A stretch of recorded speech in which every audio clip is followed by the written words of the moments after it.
નમસ્કાર મિત્રો સ્વાગત છે તમારું અમારી યુટ્યુબ ચેનલમાં। આજની વિડીયોમાં વાત કરીશું આજે તારીખ 25 સપ્ટેમ્બરથી લઈને 7 અથવા તો 8 ઓક્ટોબર સુધી ગુજરાતમાં કેવું રહેશે હવામાન। અત્યારે મિત્રો ચોક્કસથી ચોમાસાની વિદાયનો સમયગાળો ચાલી રહ્યો છે અને ધીમે ધીમે હવે શિયાળાની પણ શરૂઆત થવાની છે। ત્યારે ગુજરાતના અનેક ભાગોમાં સામાન્ય ઠંડકવાળું વાતાવરણ અને સામાન્ય ઠંડા પવનો પણ જોવા મળી રહ્યા છે। મિત્રો મહત્વનું છે કે અત્યારે જ્યારે ગુજરાત અને તેની આસપાસ આવનારા દિવસોમાં વરસાદની સિસ્ટમ સક્રિય થાય, જેના કારણે નવરાત્રિના અંતિમ 4 દિવસો એટલે કે 28, 29, 30 સપ્ટેમ્બર અને 1 ઓક્ટોબરની આસપાસ વરસાદની શક્યતા વધુ રહેલી છે।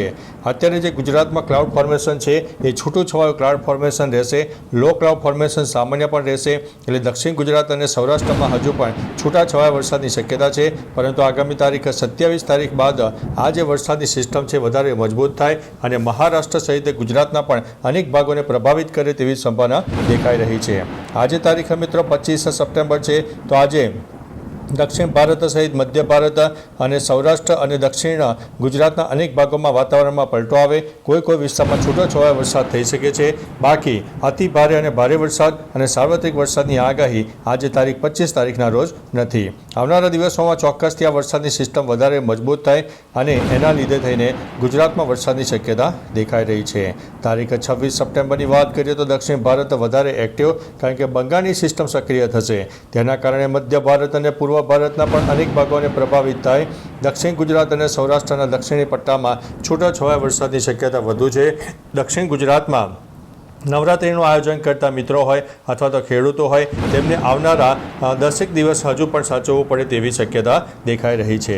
ત્યારબાદ મિત્રો તારીખ 27 સપ્ટેમ્બરની વાત કરીએ તો 27 સપ્ટેમ્બરથી આ જે વરસાદની સિસ્ટમ છે ધીમે ધીમે આગળ વધે અને મહારાષ્ટ્ર સહિત દક્ષિણ ગુજરાતના અનેક ભાગોમાં મોડી રાતથી તેની અસર જોવાની શરૂ થઈ જશે અને 27 તારીખ બાદ આ સિસ્ટમનું રૌદ્ર સ્વરૂપ ધારણ કરી શકે છે।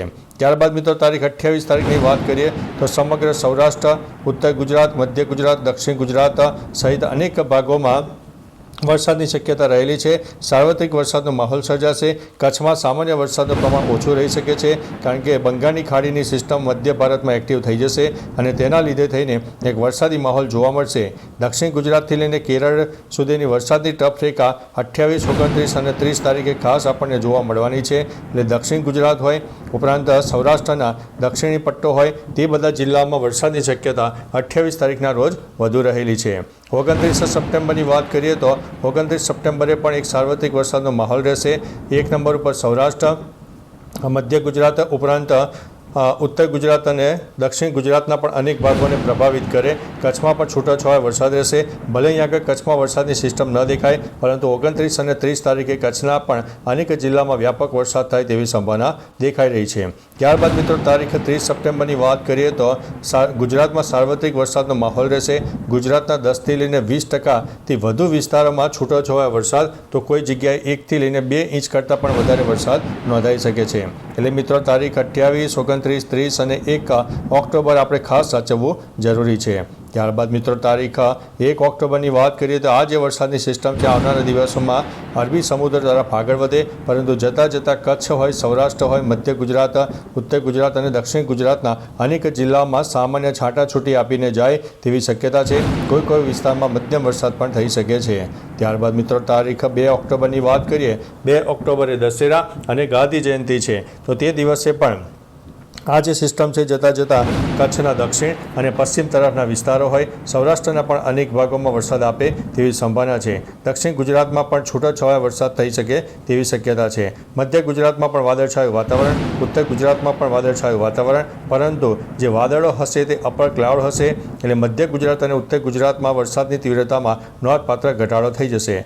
ત્યારબાદ મિત્રો તારીખ 3 ઓક્ટોબરની વાત કરીએ તો 3 ઓક્ટોબરે મધ્ય ભારત, દક્ષિણ ભારત અને પૂર્વ ભારત સહિત ગુજરાતના પણ પૂર્વ તરફના વિસ્તારોમાં વરસાદની શક્યતા દેખાઈ રહી છે, જેમાં દક્ષિણ ગુજરાતનો પૂર્વ તરફનો વિસ્તાર હોય, મધ્ય ગુજરાતનો પૂર્વ તરફનો વિસ્તાર હોય, ઉત્તર ગુજરાતનો પૂર્વ તરફનો વિસ્તાર હોય, ઉપરાંત કચ્છના પણ પશ્ચિમ તરફના વિસ્તારમાં અને સૌરાષ્ટ્રમાં પણ છૂટાછવાયા વરસાદ થઈ શકે તેવી શક્યતા છે।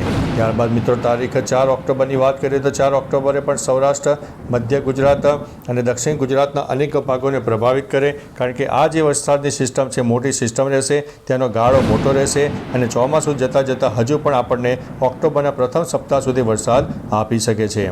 ત્યારબાદ મિત્રો તારીખ 5 ઓક્ટોબરની વાત કરીએ તો મહારાષ્ટ્ર સહિત મધ્યપ્રદેશના અનેક ભાગો હોય, સૌરાષ્ટ્ર, દક્ષિણ ગુજરાત અને મધ્ય ગુજરાતના અનેક જિલ્લાઓ પ્રભાવિત રહેશે.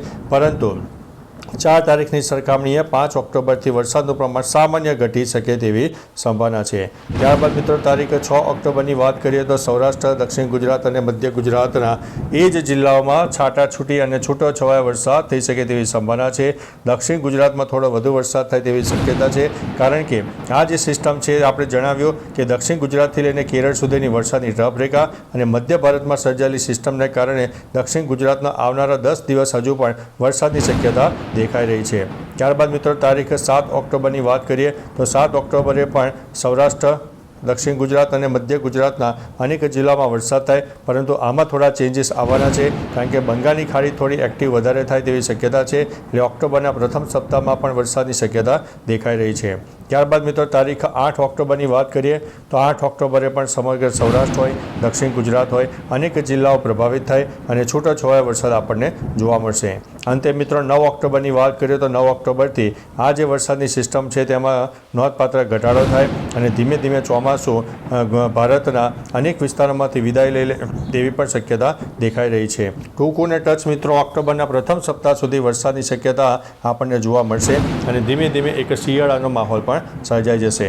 બાકી મિત્રો તમારા વિસ્તારમાં તાપ, તડકો, ઉગાડ હોય, ગરમીનું પ્રમાણ હોય, ઠંડા પવનો આવતા હોય તો તમામ પ્રકારની માહિતી વિસ્તારો સાથે આપજો, જેથી અન્ય મિત્રો પણ જાણી શકે.